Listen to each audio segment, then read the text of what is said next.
Now, how about them damn Celtics? And we are back. Another episode of How About Them Celtics. Sam and I are here recording Friday, September 12th.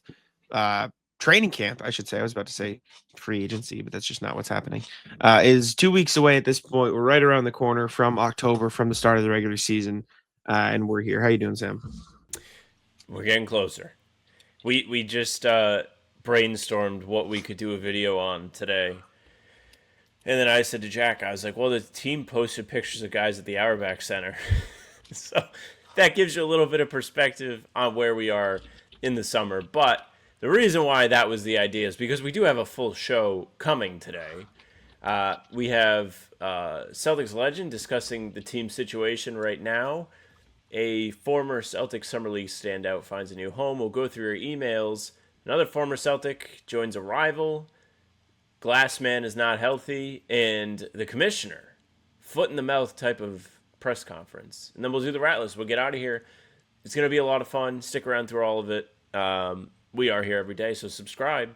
But yes, without further ado, the Celtics, not in the situation they've been used to being in. That's for sure.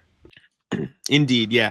Paul Pierce spoke with Steve Bulpett, now of Heavy.com, longtime reporter, at the Boston Herald about everything. He talked about the Celtics next series, the change in ownership, the trades, next season, what it's going to look like. So we're going to go through all four of those quotes, discuss the thoughts in general and everything. So I'll just go in order with the way they were presented. He talked about the Celtics next series, obviously Celtics losing in 6 games to the Knicks. I forgot. He said, yeah, I think they blew that series. Absolutely. They had 20-point leads in the first 2 games at home and they lost them both. That's, yeah, they blew that series. It had nothing to do with the Knicks' talent and all that. But a lot of games, but a lot of that goes on the way they play too, because they've been a team over the last few years. They've given up big leads because they settle for the 3.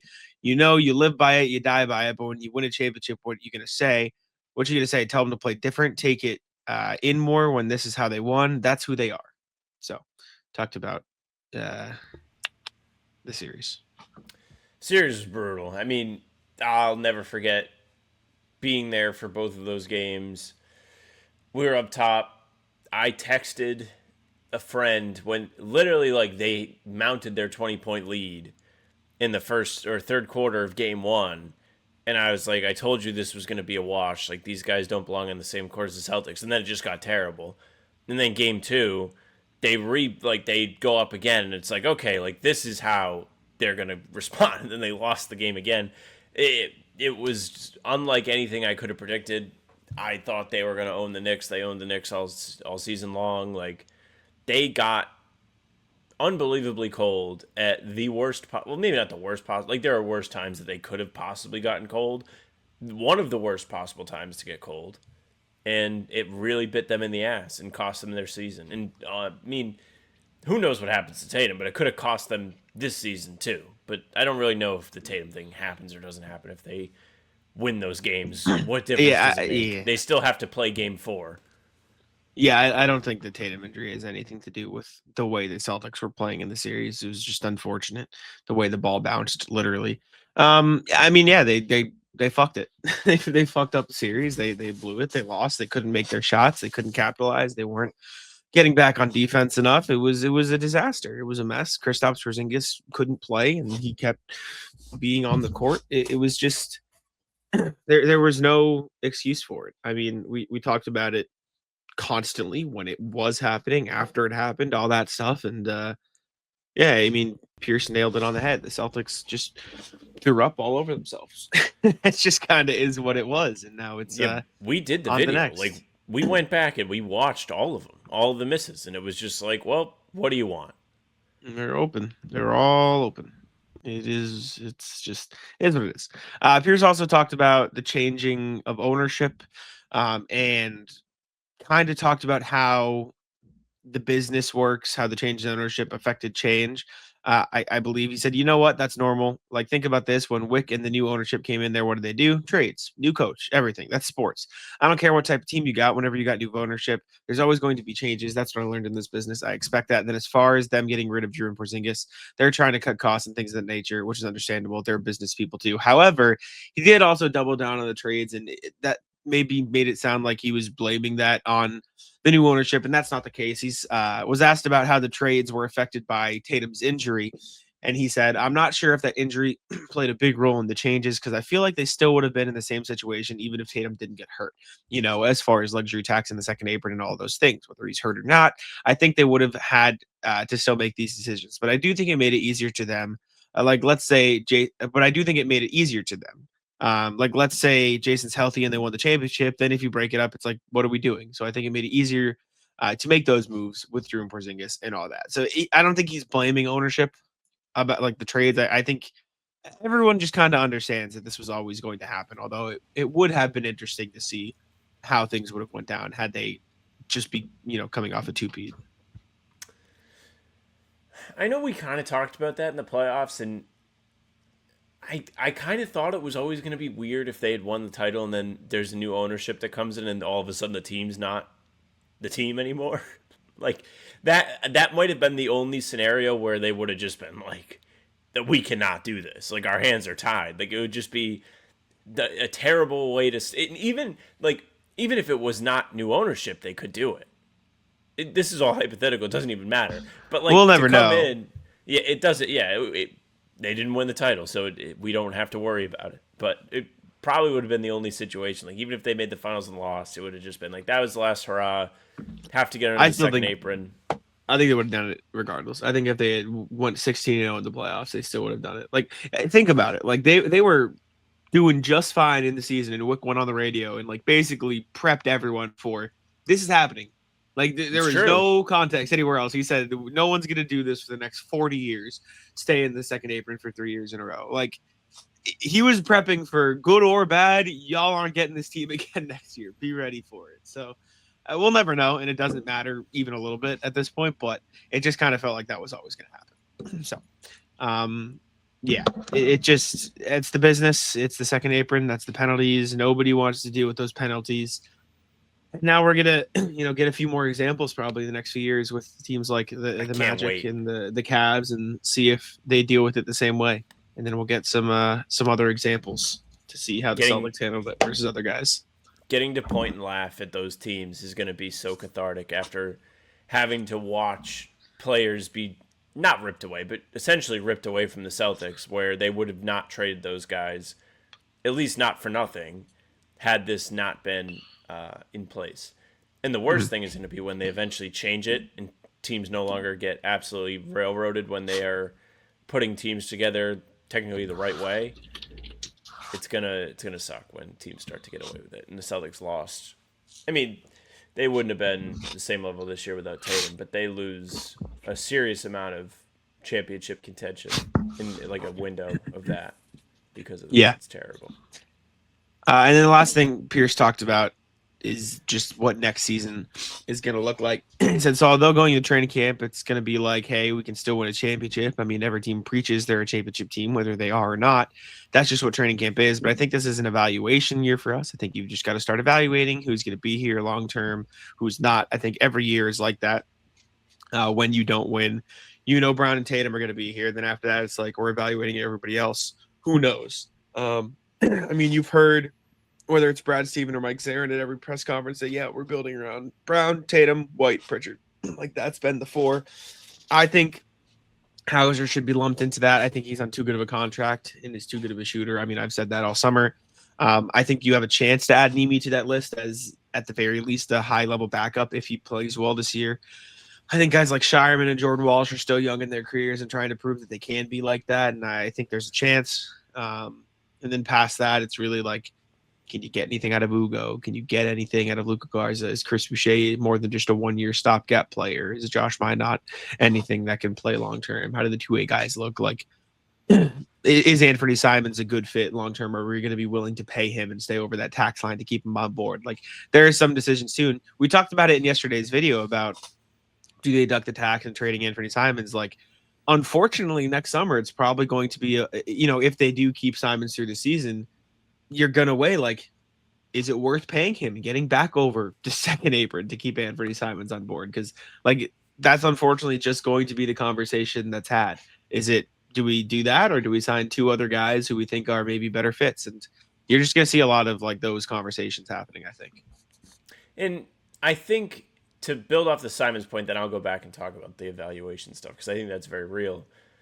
There is probably going to be a realignment around the league of contract structures for guys of like the middle tier. Because right now there are so many players that are good to not great players that make upwards of $30 million.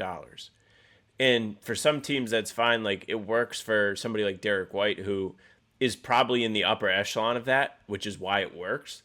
But Simons is a good, not great player, but he's definitely not worth that much money to a contending team because you have to spend that money elsewhere to get the pieces to raise you to the top.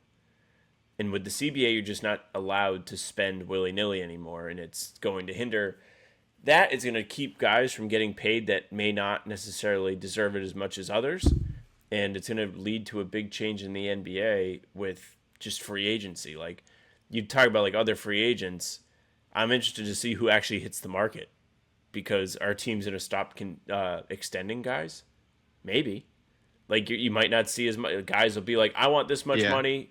Team won't pay it to them. See if you can go get it, and then they can't, and then they end up coming back for less. But as far as the evaluation goes, Brad Stevens talked a little bit about this summer when he was doing the presser before Summer League after they had signed Luka Garza and Josh Minot. And he was like, we are looking for guys who are on budget deals. We are taking swings. We want guys with upside, and we want to see if they can turn into paraphrasing now, rotation type guy on a good team for us. And this all ties back to the CBA, where if you find somebody, if you hit a home run, you find a diamond in the rough, that goes a long way. That's why the Peyton Pritchard contract is something that gets talked about all the time, because that was a home run. They timed it perfectly. He got extended, and then he popped off. He became incredible. As soon as he signed that extension, it's like he got plus 10 overall to all of his attributes. It was a mastermind deal from Brad Stevens. And they're just hoping that Garza or Minot can turn into something similar. With both of those guys being on the younger side, there's still a chance on that, especially considering they didn't play very much in Minnesota. But Minnesota knew what they had in those guys, too. Garza is one that you can maybe make more of an argument with. Well, Minnesota was a good team, for what it's worth. So they had a significant amount of center depth, which is why Garza was consistently buried. But their wings are also solid. So my not getting minutes shouldn't be that big of a red flag either. We're just going to have to wait and see with those guys. But that's probably the thinking behind those moves, if that makes sense. And that goes for the young guys, too. Yeah, it's just going to be a lot of waiting and seeing, right? Like a lot of these guys, those two Timberwolves players included, just haven't had the chance to earn regular run. And I mean, shit, they might not this year, depending on how much Joe comes to trust them in training camp and the rotation throughout the year. Like, it's going to be a battle between all those guys to see who earns those minutes, and from there, who can stick with those minutes and who they believe can stick on a team that is contending for a championship. And I think that's the most important thing, right? You're going to see a lot of guys get spot minutes here and there, and while they may look okay in those minutes, it's less of a question of, oh, how do they look right now, and more of a question of how would this translate to next season. Like, that's, you're going to have to do a lot of that type of evaluation. We'll just kind of see what that looks like. You think there'd be pressure from the front office for Joe to play more guys? Like, do you think there's going to be like some sort of command to be like, hey, no, we need to see what this guy looks like? Like almost before the trade deadline last year, we saw more of Springer. I think there'll be like some communication, but I don't think they're going to say, hey, Joe, you have to do this and this and this. I don't think that's how the relationship between Brad and Joe and them works. I think they trust Joe, and I think maybe they'll be like, hey, like, we want to get a closer look at this guy. I think we should see what he can do. And Joe will be like, all right, I'll try to fit him in here and there. But I don't think it'll be like, you have to do this. Like, I don't think that's how the communication works. I was envisioning like more of the first part. Like, we want to get a look at this guy, see what you can do. Maybe. We'll see. I mean, it just depends on timing and place throughout the season and where the Celtics are in the standings and stuff like that, probably. So I mean, this year is going to be make or break for these young guys too, like Nemi included. Nemi's going to get the starting opportunity, but like the evaluation for him is very much happening. This is the final exam in terms of evaluation. can you hang when you have all of the opportunity in the world, or can you not? The same can be said for Jordan Walsh. Shireman kind of falls in this, but it's only his second season, so maybe they feel like he's got a little bit more of a buffer window before he's like He's under also older, pressure though. too. He is in fact very old for a second-year player. So there could be so many new faces on the Celtics again in a year because guys failed their evaluations. But that is a great way for Pierce to present this because that's what it is. It's a tryout for the next team, a season-long tryout. Yeah, and we'll see what happens. But before we continue, I need to tell you guys about Prize Picks. Prize Picks is the best place to get real money sports action this football season. Football is back, so make sure to check out all the action on Prize Picks. All you do is pick more or less on at least 2 players for your shot up to win up to 2,000x your cash. The Pats are going to be back this week, and Drake May will be back under center if you want to take the more on his touchdowns or the less on the opposing team's passing yards, rushing yards, or anything. That's what Sam and I do during the pregame shows. We do the Prize Picks every single pregame show during the Celtics season. We pick them more on stuff like Jaylen Brown points or Derek White assists, and we take the less on points for the opposing team's best player because that's how to enhance the watching experience. And it's just the best place to win real money sports action. It puts their members first, so all withdrawals are fast, safe, and secure, and offers Venmo, Apple Pay, and MasterCard for quick and easy deposits.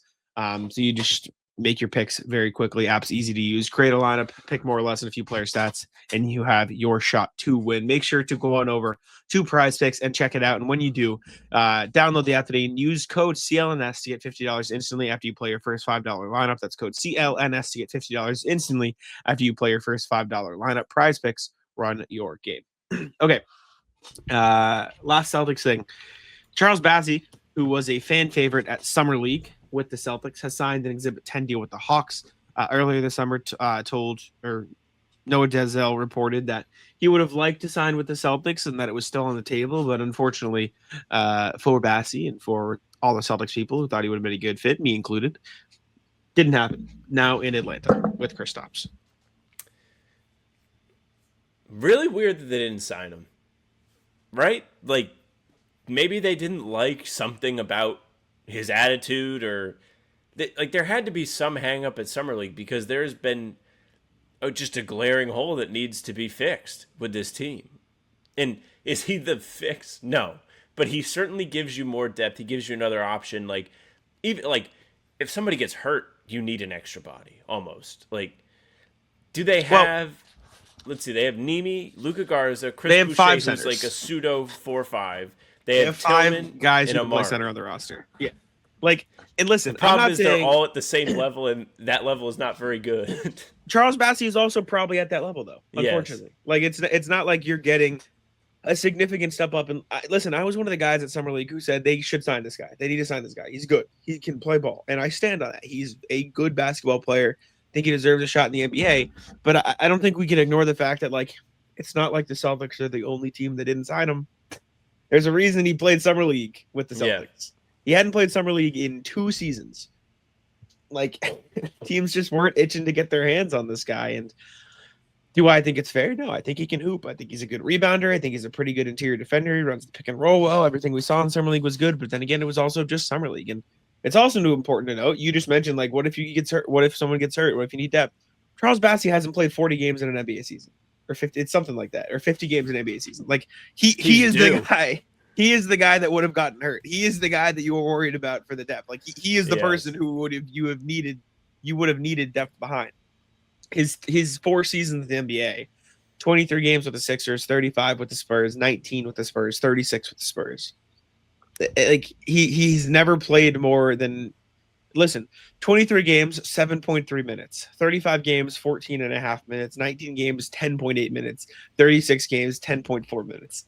I like this guy. I liked him a lot. I thought the Celtics should have signed him when he played well at Summer League. He has never been a rotational center in the NBA. He has never played he's played like the last 2 years have probably been the most rotation he's got outside of that 1 year in Philly. He's never played 15 minutes a game in the NBA. And on top of that, has never played 40 games in a season in the NBA. He's never played like half a season. Like that's crazy. Not to mention, like, at least one of those Spurs teams was number 1 overall pick bad that he was playing on, and he wasn't really getting minutes. And then last year, granted, they jumped way up in the lottery, number 2 overall pick bad, and Wemby was dealing with blood clots in the second half of the season, so he wasn't even playing. Like, yeah, I think that's a good point. Like, the center market was just dry this summer. There was nobody that was hitting the free agent market, and it was tough. Like, they had all of the guys that hit the free agent market were on their team, actually. Like, that's what it was. Horford and Cornette were 2 of the best guys out there. Cornette goes to San Antonio. Horford presumably going to join the Warriors whenever Kuminga signs. And then they had to trade away Porzingis. Like, it was just a bad time to lose a bunch of guys who are key big men in your rotation.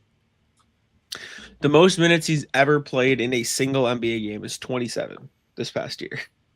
Like, step in the right direction. It's just not a lot, man. The Hawks saw that. Now this is Exhibit 10 as you put on the sheet, so it's not even guaranteed. You're just getting him by training camp. I also think it's important to note that Celtics have 5 guys at center position. You can reserve your thoughts about some of those people. The two-way player, Mark Williams, didn't look great in summer league, and he's a rookie. Xavier Tillman hasn't played real basketball in 8-9 months. Luka Garza didn't play much. Like, all those things. At the end of the day, if you believe in Nemi Ishiketa and you believe in him more than Charles Bassey, maybe it's just more worth it to roll with him and the backup platoon you got. If you believe in Luka Garza more than you believe in Charles Bassey, which people might think is crazy, but at this point, I'm going to double check. He's probably played more rotational minutes than Charles Bassey at this point. He hasn't been as much in the rotation with 8.7, 4.9, 5.6, but like, I wonder what's his game high? Has he played more minutes in an NBA game than Charles Bassey? Yeah, he played 40 his rookie season. Listen, I think Charles Bassey is probably a better basketball player than Luka Garza right now, currently, at this current time. And he's a little bit younger. However, maybe you should want a different look. If you think Charles Bassey and Nemi Ishiketa are the same type of player, you get Luka Garza and say, hey, this guy's probably got a better chance of becoming a three-point shooter. Let's get a look at that. So we're not just having 2 of the same guy. At the end of the day, I think this was just, we believe in Nemi Ishiketa more than Charles Bassey. We don't want to double down on that skill set. We're going to go with the guy who's been in our system for 2 years over the guy who hasn't. And past that, we'll sign a vet to back him up that can play the 4-5, give a different look. Because if you really think about it, all the centers in the Celtics rotation give you something different. Nemi Ishiketa is this big, athletic, shot-blocking, rebounder type guy. Chris Boucher is a smaller, undersized, but freak athlete who can play down to the 4, hit some threes. Luka Garza is a very offensive-minded guy, post guy, showing some flashes of a three-point shot. Xavier Tillman is sort of that in the ideal world, I should say, is more of that 4-5, hit a couple threes if he remembers how to shoot, play switchy defense if he, fixes his knees. And then Amari Williams is that passer. Like, where does Charles Bassey fit into that if you're the Celtics? He's kind of just similar to Nemi. And again, I was a guy I thought they should have signed Charles Bassey. I thought he was talented enough. I thought he looked good enough. I thought he looked more solid in summer league. But I understand at least the thought process. Like, I probably that is what happened. You excited about Luka Garza? Yes or no? I am excited to see all of the new guys just because I think there's a reason the Celtics signed him. Like, I'm curious to see what it was. Luka Garza is probably one of the less intriguing players to me of the guys they signed. Like, I get it. I think the 3-point shot could be okay. It looks a little funky, but it's been effective at certain levels. He tries. He hustles his ass off. I'll give him that. He's not a good defender. I know that's what everyone picks on him for, and he's not a good defender. But he's sort of like the Blake Griffin Celtics era. Draws charges. Will just get in there, try his best, and see what happens type of guy. So I think there's a world where they could develop him into an okay player, but I'm more excited about the Josh Minots, Chris Boucher's, rookies, and Nemi Ishiketas of the world. It's never good when you're like 30 seconds into your player profile and you're like, well, he tries. Well, I think it's important. Like, there's a difference between being a bad defender and being a defender who doesn't try. Right? Both are bad. One is significantly worse than the other. Like, there's a difference. Anyways, I mean, the Celtics have enough centers. They're just all very mediocre. And that's like the weird thing. Like, I mean, I guess it'll be fun for all of us to talk about how much they need a center again. I feel like that was like a conversation we all used to have so much. Like, Before Horford signed 10 years ago, it was like, oh man, they need a big man. And then Horford leaves, and it's like, oh man, they need a big man again. So we're back here. It's So officially they need a big man season. maybe it's Nemi. No one will talk about Charles Bassey, and we'll see. I think Charles Bassey, unfortunately, just is kind of the Lonnie Walker of this season. It just is what it is, man. It's fine. All right. Emails. Reminders always, you guys can email us at hbtcpod@gmail.com. That's hbtcpod@gmail.com. We've got one today from Matt who says, Dog demands respect. Hi, Sam and Jack. This is something that's been kicking around my head since the beginning of the 23-24 season. I think it was the first game that C's played the Warriors. The Celtics had the ball, and Pritchard was dancing on around the outside of the arc to create space. Gets fouled on the step-back three-pointer, goes to the line, and coolly drains all three. The funny thing was, during the few seconds between the free throws, Peyton teammates reached out to dap him up, give him a low five, whatever. Draymond was right there, extending the hand also. Peyton didn't even look at him, just calmly reached out and returned the gesture. I'm an Oregon to NH, New Hampshire transplant. And University of Oregon alum, so maybe I pay more attention to Pritchard in general, but no one else seemed to notice. We all know Draymond loves getting in people's heads to mess with their game, but I think there's some genuine dog recognizes dog respect there. What do you think? Have you heard of Draymond or other masters ahead of the game using this tactic with other team shooters? I love the pod. Thanks for the work, Matt M. Appreciate you. I love this email. Shout out. I love this like random memory that has just stuck with you. This is why we all are involved in the business, because we all have these kind of things. There might be. Like, I think that's probably a valid thing. I think a lot of these NBA players respect each other. Like, people hate Draymond, and, like, Draymond does some fuck shit when he's on the floor sometimes. But at the same time, Draymond is a very big part of, like, the NBA player community, if that makes sense. Like, he has players on his podcast. He's really good friends with guys around the league. Like, even though in the public eye people hate Draymond, like a lot of people listening to the show probably hate Draymond, but I'm sure there is some kinship that he has with some of these players, and Pritchard could be one of them that he respects because he can tell how much of a hard worker he is. As far as the high-fiving to disrupt free throw shooters, I feel like this happens sometimes. Like, I feel like Rondo used to do this kind of thing where he would go in there and like try and high-five the guy just to mess with them a little bit. I've seen dudes J.R. Smith was untying people's shoes during free throws. Yeah. Like, people always fuck around. Kyle Lowry, I'm sure, did some stuff that sounds like something he'd do.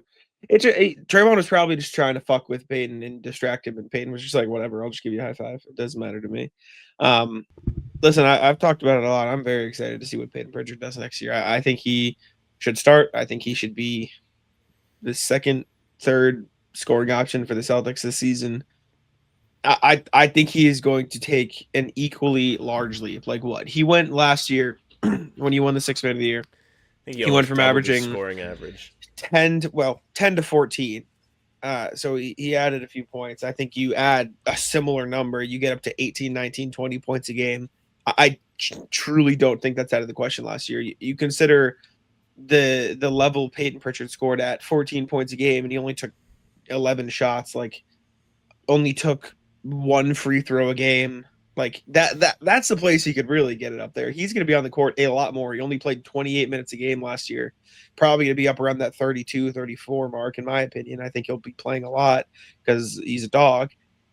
Get to the line 3 more times a game at his percentage, 85. Like, I don't think it's out of the question he averages 4 free throws a game, 5 free throws a game. It's tough. It's not going to be easy to get to those marks, but listen, I think you'll get to see him do also a lot more than just shoot threes, because it's a large part of his diet.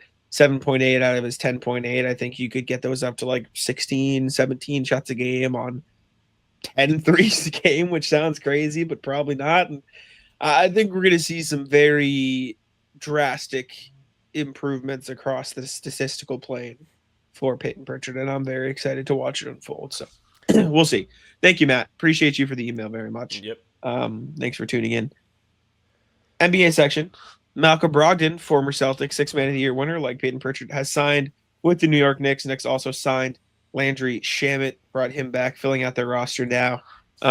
Good signing. I think Brogdon's a solid player. I know I got frustrated with him towards the tail end of the playoffs that year, but he was like a 40% three-point shooter in the regular season. Won Sixth Man of the Year for a reason, was pretty steady. He just had a really cold stretch at the end of that Heat series, and nobody could really hit the side of a brick wall. So it wasn't just him, but good signing for the Knicks. Miles McBride, Jordan Clarkson, Malcolm Brogdon, Landry Shaman. Like they've got some good backup guards now. Tyler Kolek, I know you like, but I like Brogdon a lot for New York. So this is just a really good signing. I think a lot of people thought he was going to sign with the Warriors, but New York swooped in.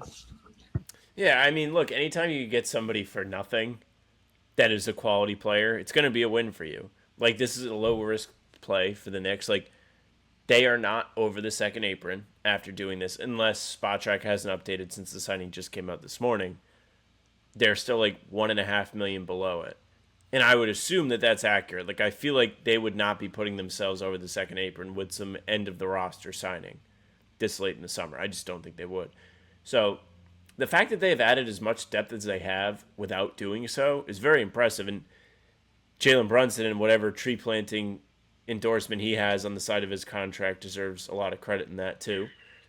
But they've done a good job rounding out the roster. Like, that was the big criticism with the Knicks last year and in the years prior, is they have no depth. Well, they've replenished the depth that they lost in the Cat trade, and they are far more well equipped to make a good regular season run with just resting guys, keeping guys fresh and everything, and go deep in the playoffs, sadly. Mm-hmm. So the thing with the Knicks is, since they extended Bridges, they are hard capped at the second apron. So they literally cannot go. Is that a good thing? Was that actually a smart move? It kind of, but they also now, with the Brogdon signing, are only at, I believe, I'm going to double check. I think they only have 13 players on the roster, and they have committed. They are 1.4 million below the second apron. Now, if you do some quick maths there, how are you going to add a player for a minimum? You can't add a better minimum for that. So you can't add like an unsigned rookie.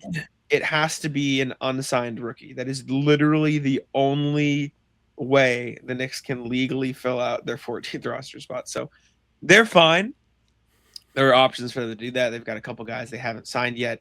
I believe, if I remember correctly, gosh, I'd have to find it. James Najee is probably a guy who could potentially come over. And then there was the guy they drafted this year who I am forgetting the name of, that they haven't signed yet. I don't believe, who they could sign, their second round draft pick.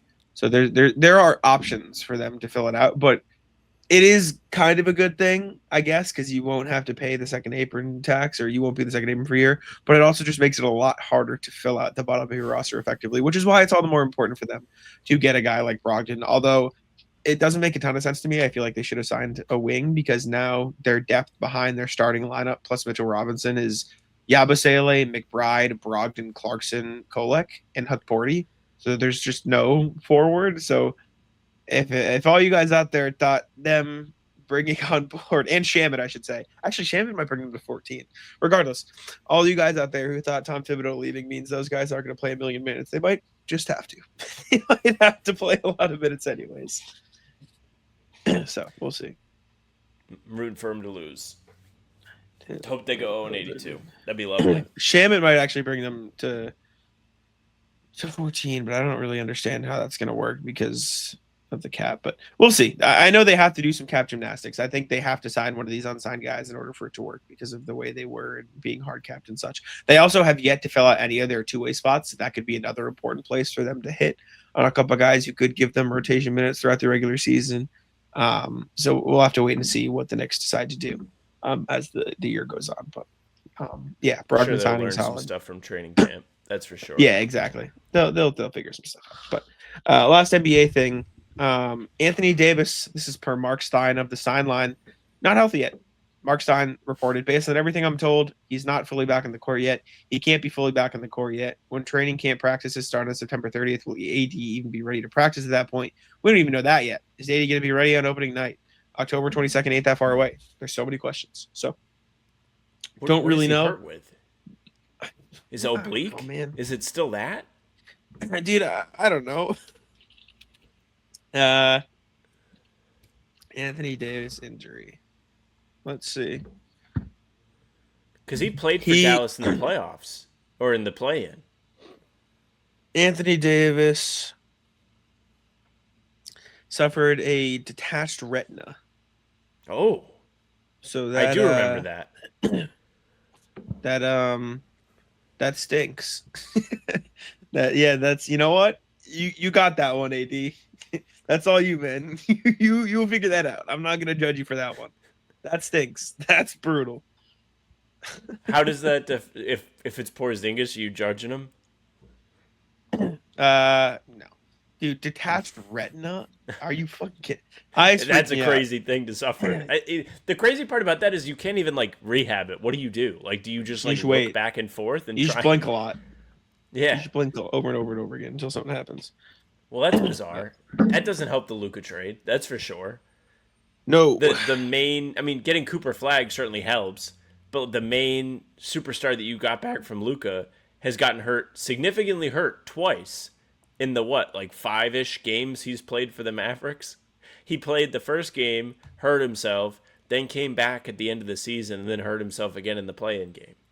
That is really damning if you're the Mavericks, and the fan base can't be thrilled. They better hope Cooper Flag's fantastic.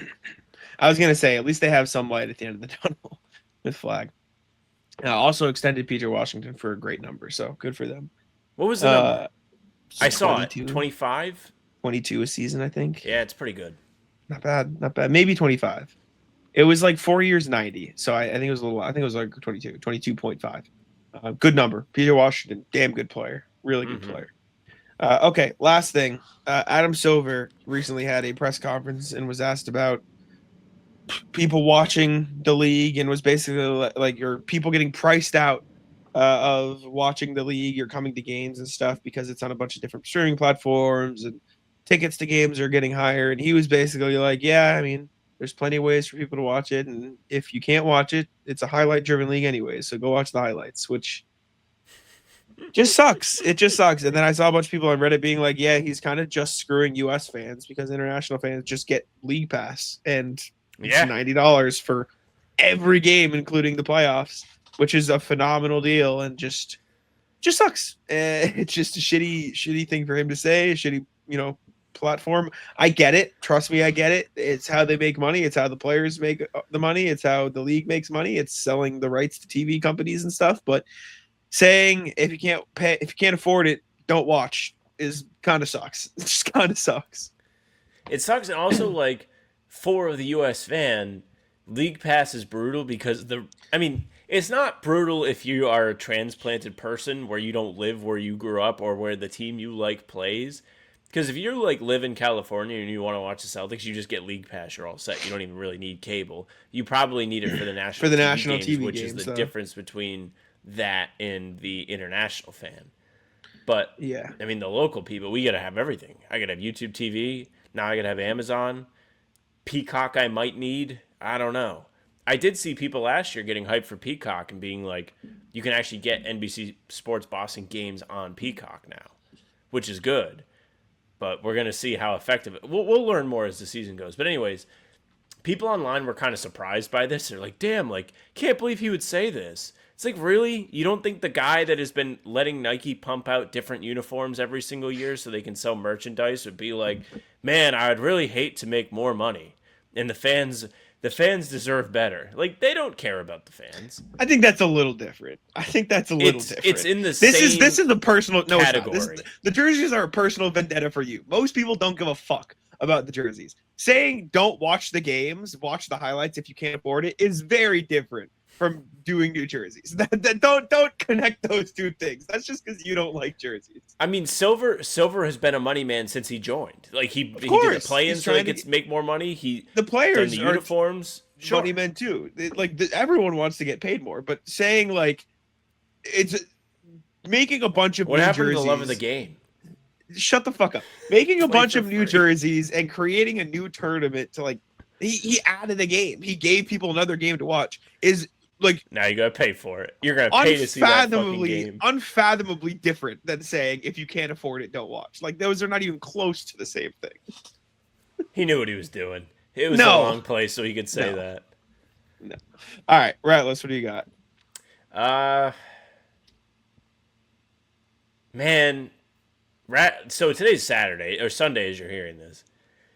Ratlist is having to go out. I hate going out at night. Like, I hate going to the club.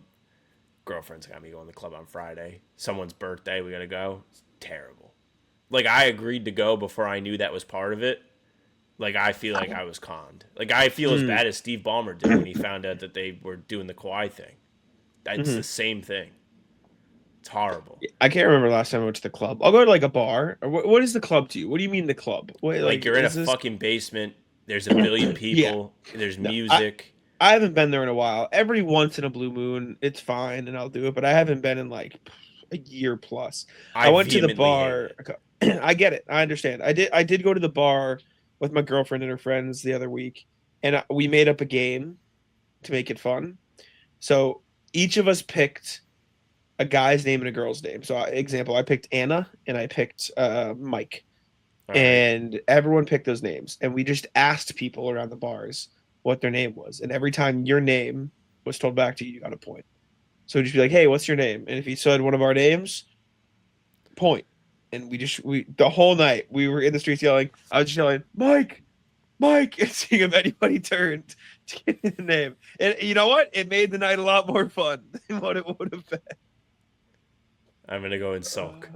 Go there and just make up some games. Have some fun. It's just I don't like doing I've talked about this, like, when we talk about, like, is live music in like a small venue good or bad. I don't like going to do things if I can't talk to people. Like, if I can't hear you and you're right next to me, I would like to be at my Xbox. Like, that's what I would like. I don't want to be around a bunch of people I don't really know in a small space, listening to music I'm not picking that's too loud. I'm officially an unk. But I've also been an unk since Jack's known me. Yeah, I get it. I've just perpetually been unk. I came out the womb unk. It's tough. It's very tough. What else do I got? So I don't really have any rat lists. These are more just like fun things. So I've showed you this. I told you I was going to the party. It's my cookbook, yes, where we all made different meals. Very good. It was very fun. We had some great meals. So I made the cover. Me and Michaela made the meatballs, spicy meatballs. Okay. I'll read you the description, not the whole description, but they are saucy, spicy, cheesy, oven baked meatballs. It's like it's ground beef and hot Italian sausage mixed together with like onions, shallots, garlic, and chilies. So those were good, covered with like a 3-cheese blend on top. We had people make like Southern style shrimp with like polenta and bacon bits and that. So that was good. We had someone make braised short rib. That was great. We had, are these the shrimp? Yeah, the Southern garlic shrimp right here. Very good. Very yum. We had someone make banana pudding, which was really good. We had someone made like brown sugar Rice Krispie treats.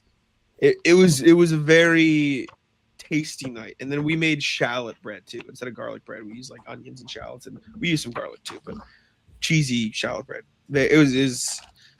I was pleased. Do you have a dish that you were like eager to make out of the book?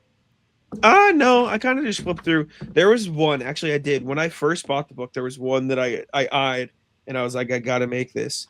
I don't know if I'll be able to find it right now. I don't remember I remember like vaguely what it was, but I would have to like go through and like I'd be like, oh yeah, that was it. You know what I'm saying? Like that type of thing. So I'll skim through and see if I can find it, but it all looks pretty damn good to me, to be honest. I made turkey burgers this week. They bang. Mm-hmm. I'll tell you what, is I've gotten good at this cooking stuff. I got my I'm like the dude that has like one basketball move. That's me with cooking. Like I know how to make fries, know how to make turkey burgers, know how to make my egg sandwich in the morning. I'm good. Everything else is a mystery. Oh, this was one of them. I like chili. This chili looks fucking great. Phenomenal. That was one of the ones I was excited to make. There was like a ramen type dish too that I was excited to make that I think is in here somewhere, but I'm sure I'll find it. I don't really know what else I've got. I think that might just be it for me. I don't think I have anything else. It has been pretty funny seeing players take the side of Kawhi in this whole investigation. Like Channing Frye was mad on the road tripping pod. He was like, why is Pablo Torre snitching? Like, why? Why is Was he joking though? Was he joking? I or don't. was he I serious? don't know if he He was had to joking. have been joking. He had I to don't have been know. fucking around. And then Richard Jefferson was mad about the rule change, the Pritchard rule that we didn't talk about, but they officially made the heave rule a thing where if you take a I get why last people are second mad. long range thing, it doesn't Yeah. count against your percentage. I get why People are people are mad, mad. but would you be mad at the players? Like, don't be mad at the rule change. The rule change I is good agree. for the game. I get it, but like this is, I don't know what Richard Jefferson said, but I can imagine the argument being like, this is bullshit. Like, players should just not be little babies. Like, just fucking shoot the shots. Like, we Yeah. shouldn't do like change the league because players are being stupid. This was the He thing, was by the kind way. of Sesame beef bowls. This is the recipe I was excited to make. okay. It's very yummy. I'm excited about it. Anyways, It does look good. But yeah, Yeah. it's like he's mad that they're enabling those people. To be honest. Exactly. Well, did you see the other thing about Kawhi that came out that people are like speculating? There's no like actual reporting, but What is there's this? there's this stat. Well, first of all, a minority owner also donated $2 million to Aspiration, which is cool.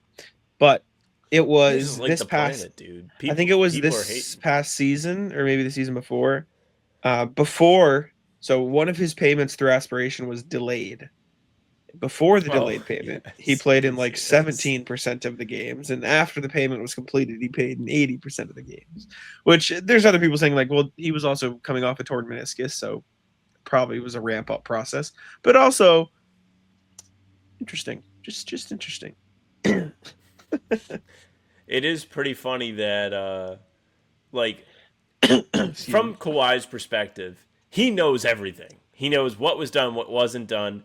When you see people start connecting the dots to something that never happened, it must be like, come on, man. Like that what you just laid out very well could be big facts. Like makes Yeah, a lot or of it could be sense that nothing. he would yeah, and it could be nothing. He's just like literally that. Like, god damn it, man, I tore my meniscus and now I gotta deal with people claiming that the fake endorsement was the reason I wasn't playing when I was actually hurt.